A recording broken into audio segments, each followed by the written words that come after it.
Okay, welcome. It's time for a movie review, and today I'm going to review the 1961 movie A Raisin in the Sun. It was directed by Daniel Petrie, screenplay by Lorraine Hansberry, based on the play A Raisin in the Sun, the 1959 play by Lorraine Hansberry, who went on to write the screenplay. In the cast, Sidney Poitier in the lead role as Walter Lee Younger. Ruby Dee is Ruth Younger, the wife of Walter. Claudia McNeil plays Lena Younger. She's Walter's mother. Diane Sands is Benitha, Walter's younger sister. Stephen Perry is Travis Younger, a brother. And then we have a number of other cast members supporting. Particularly want to mention Ivan Dixon, who plays Joseph Azagai. There will be a script of those cast details. Well, this movie broke all the typical perceptions of how a movie should be made. It was very radical. It also had a romantic element. In terms of its radicalisation, it was the first to have an all-black cast, and it focused on the issue of civil rights, racism, and all the other baggage that existed in American society at that time. And we're talking about the early 60s. Typically, it got into the award system, Golden Globe nomination for Claudia McNeil and for Poitier for actress and actor respectively. The BAFTAs nominated the Best Foreign Actor for Poitier and for Claudia McNeil, once again getting an actress nod. It did very well at the Cannes Film Festival as well. It won the Jury Cooper Award for Daniel Petrie, and it was the nominee for the Palme d'Or. The movie was conspicuous by its absence at the Oscar ceremonies, where it wasn't seen or even heard of. Maybe that's got something to do with how Hollywood viewed this scenario that played out in the movie.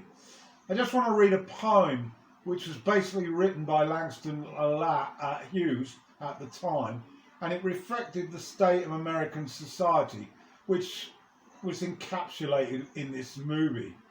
If you're living in Harlem, and I think it really focuses neatly on the review, and here's the poem. Short it is. Harlem, a dream deferred by Langston Hughes. What happens to a dream deferred, does it? Dry up like it's raisin in the sun, or fester like a sore, and then run does it stink like rotten meat? Meat or crust and sugar over like a syrupy sweet? Maybe it just sags like a heavy load, or does it just explode? Powerful words, that's certainly evident there. And I think it falls neatly into creating a sort of picture of what this movie transpired. Okay, you might notice a slight difference of this part of the video. Yeah, I failed to include this on my first take, and so I'm going to continue from the poem that I read. Food for thought there for sure, and in that poem we also see the title of the movie, Raisin in the Sun.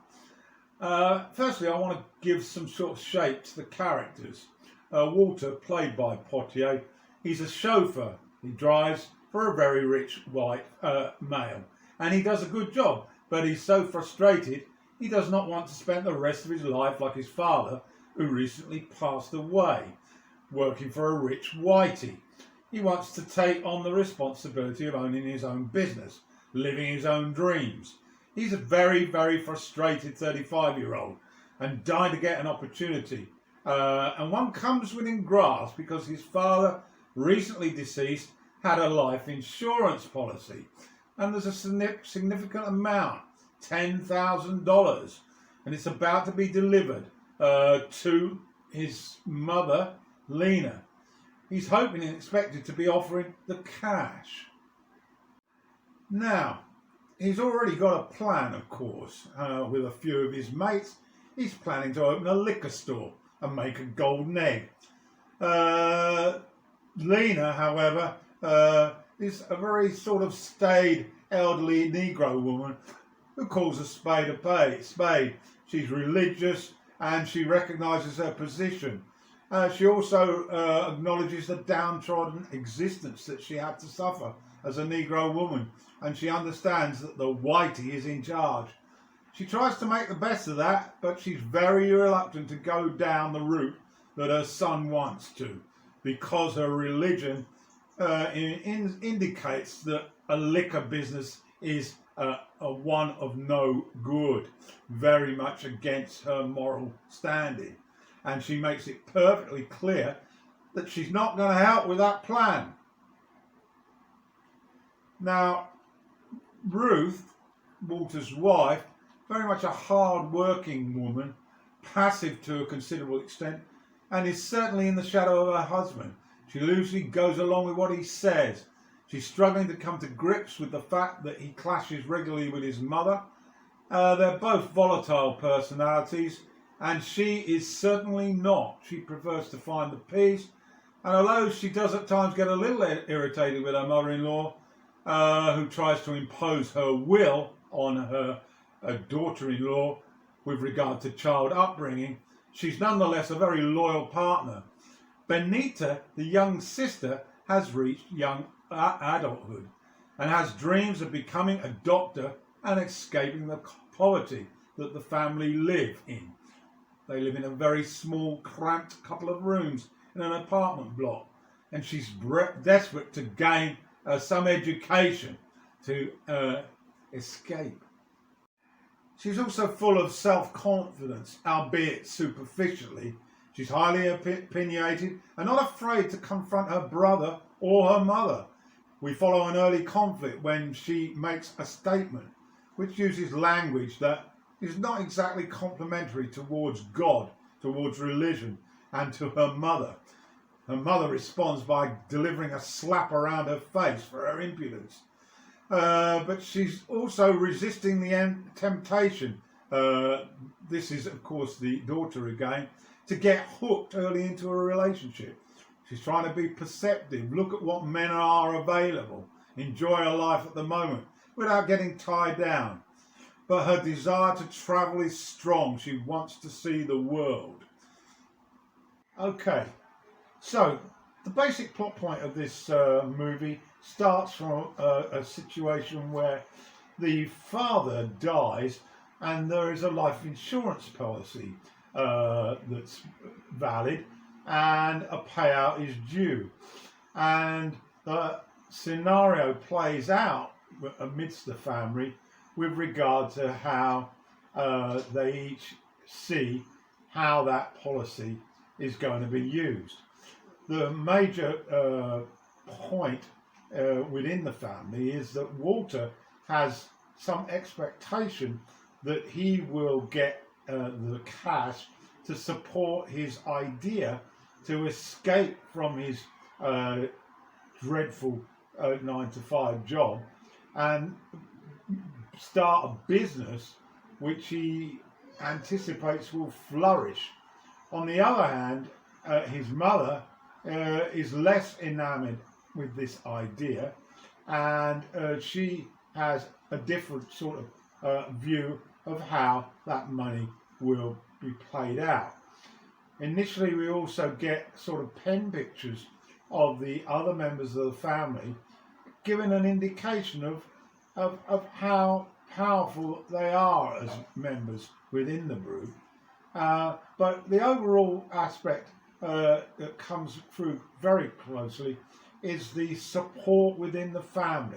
It's a very, very strong family group, albeit that the self-worth of each member is emphasised with these pen pictures at the beginning of the movie. So, it portrays a realistic view of black families in American society, and we see the emotions right down to the bone.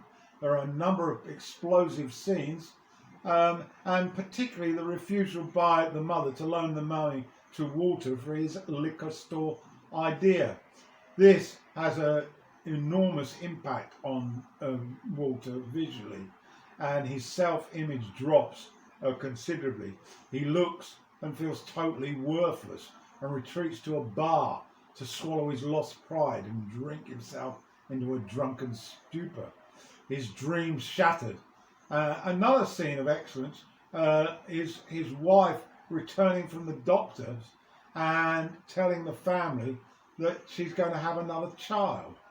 However, she suggests that she might well have an abortion, and the reaction from members of the family, her mother-in-law in particular, although she is passive in her quiet approach, and also the impact that it has on the husband is certainly very, very strong.